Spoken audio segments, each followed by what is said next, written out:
Bonjour mes amis, bonjour YouTube, ravi de vous retrouver aujourd'hui. Nous allons voir une formation de Microsoft Excel et surtout comment calculer l'âge. Pour calculer l'âge avec Microsoft Excel, c'est très simple. Il y a une fonction qui malheureusement n'est pas documentée, mais elle existe et elle fait bien le travail. Donc ici, nous avons besoin d'utiliser les trois unités, years, month, days. Même la version française, on est obligé d'utiliser ces quelques lettres de ce nombre-là. Donc, on va utiliser Y, ici month and days pour les mois et les jours. Pour bien comprendre ça, nous avons un problème qu'on a préparé ici. Donc, first date, la première date de la première colonne, la deuxième date, deuxième colonne. On va calculer l'intervalle. L'intervalle, on va utiliser les mots anglais years pour les ans, months pour les mois et days pour les jours. Et pour years, on va utiliser Y et month, on va utiliser M et pour les jours, on va utiliser MD.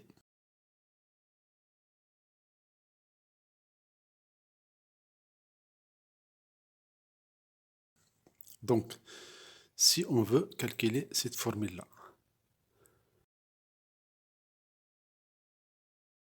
je vais avoir ici 18. 18 juste pourquoi? Parce que j'ai utilisé la date diff, la première date c'est A2, la deuxième date c'est B2 et l'unité, ou bien l'intervalle c'est D2, autrement dit Y. Donc ici j'ai 18 ans, entre 31-10 et 11-12-2019, 31-10-2001 jusqu'à 11-12-2019, j'ai 18 ans. Et si on veut calculer avec les mois, j'ai un mois. Un mois entre les deux là, j'ai un mois. Un mois entre les deux là. Si je veux calculer avec les jours, j'ai 10 jours. Si je veux calculer avec les jours, j'ai 10 jours. Bien sûr, vous allez voir qu'il y a plusieurs mois entre 2001 et 2019, mais pour Excel, il retranche les années et puis il lui reste, ce qui reste, c'est un mois. Et quand il retranche les années et les mois, il lui reste 10 jours. Donc la différence, c'est 18 ans, un mois, 10 jours. Voilà la formule ici. Et pour la voir dans le commentaire, elle est là. On a utilisé datif A2 puis B2 puis Y. On met ça entre guillemets. Et puis on ajoute, on concatène en entre guillemets pour ajouter ce mot-là en. Pour ajouter le mot en, on va le mettre entre guillemets parce que c'est des textes.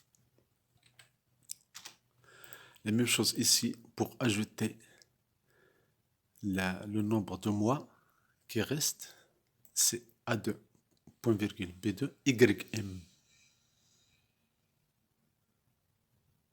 A2, B2, YM et mois qui reste, c'est A2, point virgule, B2, YM. A2, B2, YM et mois.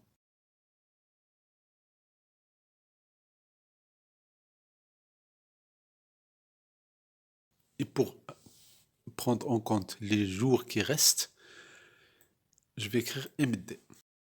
Et pour prendre en compte les jours qui restent, je vais écrire MD.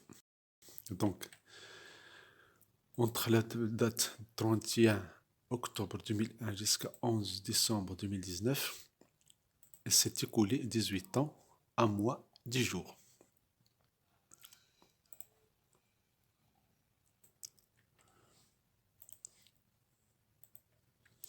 Y, c'est la première lettre de years. YM, et c'est là, on va concaténer Y et M. Autrement dit, c'est le nombre de mois après avoir retranché le nombre d'années.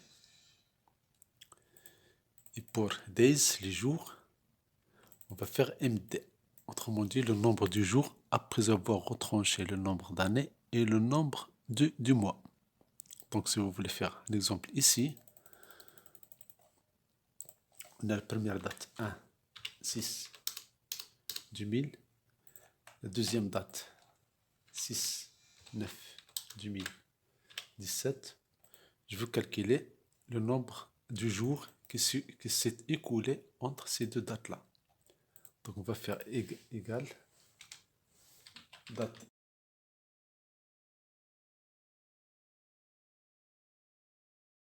diff. Vous voyez, quand j'écris date diff, il n'y a pas d'aide ici parce qu'il n'est pas documenté dans Excel, mais je vais former cette date étape par étape. Première des choses, je prends l'ancienne date.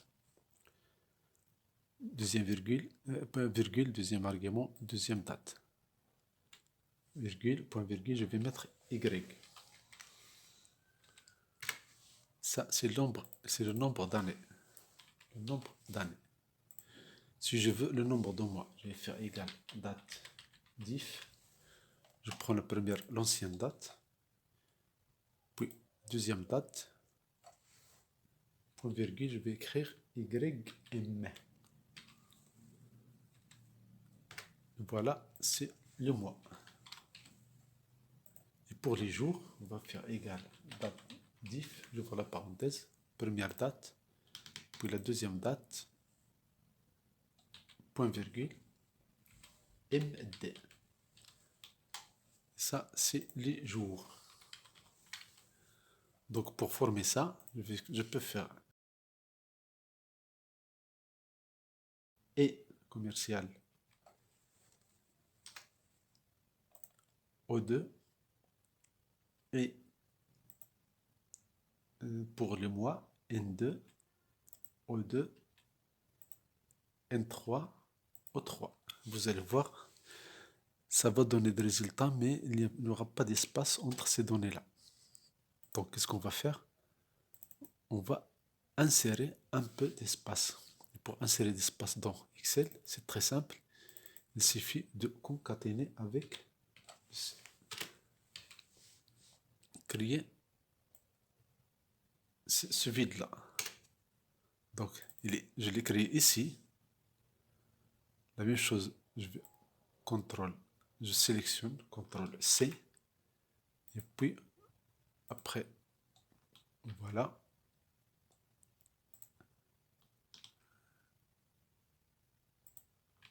Je vais voir qu'est-ce qu'il me reste encore.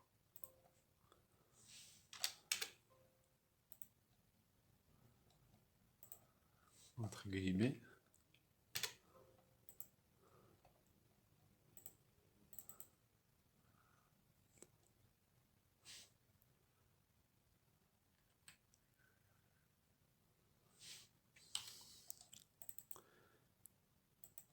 La méthode la plus simple, c'est d'insérer l'espace avant et après ici. La même chose pour le mois. Insérer l'espace ici et la fin. Et puis insérer l'espace au début, puis la fin. Et dans ce cas-là, si je vais écrire égal, le nombre d'années et l'unité en et le nombre de mois et le mot mois et le nombre de jours et le mot jour. Et voilà, j'ai d'espace ici. Bien sûr, si vous voulez diminuer un peu d'espace ici, ça va être dynamique. Si je change la première date de 6 2010, vous voyez immédiatement, il y a les calculs qui se font rapidement.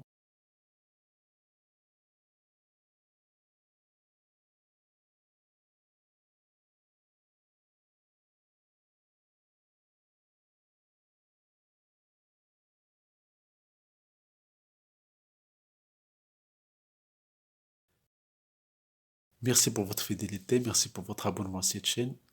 Abonnez-vous à cette chaîne. Si vous avez compris cette vidéo, merci de faire un like. Bien sûr, vos questions sont toujours les bienvenues. C'est toujours un plaisir de vous aider. C'est toujours un plaisir de partager avec vous des solutions. Merci beaucoup. Abonnez-vous à cette chaîne et à très bientôt.